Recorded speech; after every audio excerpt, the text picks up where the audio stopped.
शहर के बीचों बीच एक शानदार कंपनी थी जिसका नाम था Green Bite Tech Private Limited. यहाँ काम करने वाले सब में शेर बॉस था, सूट पहनता था।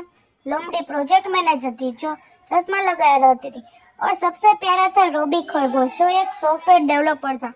हर सुबह रोबी अपने सफेद शर्ट और नीली टाई में लैपटॉप बैग लेकर ऑफिस जाता। वो ऑफिस पहुंचते ही गाजर का जूस पीकर कहता, चलो आज का कोड बिना बग के पूरा करते हैं। रोबी अपने कंप्यूटर पर इतनी तेजी से टाइप करता कि बाकी सब लोग देखते रह जाते। टेप टेप टेप, कभी कभी उसके कान भी कोड की रिदम में हिलते रहते। एक दिन कंपनी में बड़ा संकट आ गया। क्लाइंट का ऐप काम करना बंद कर चुका था। सारे डेवलपर्स परेशान थे। लोमड़ी मैनेजर ने कहा, रोबी हमें तुम्हारी मदद चाहिए। रोबी मुस्कुराया और बोला, कोई बात नहीं, मैं इसे ठीक कर दूंगा। कोडिंग मेरी सुपर पावर है।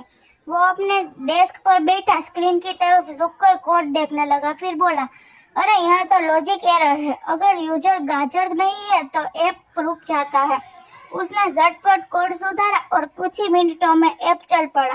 पूरे ऑफिस में तालियां बज उठी। शेर बॉस बोला, रवि तुमने तो कंपनी बचा ली। और उसी शाम उसे मिला एम्प्लॉय ऑफ द मंथ का अवार्ड। रवि ने सबको गाजर केक खिलाया और कहा, कोडिंग सिंपल है, बस थोड़ा धैर्य चाहिए और थोड़ा गाजर जूस।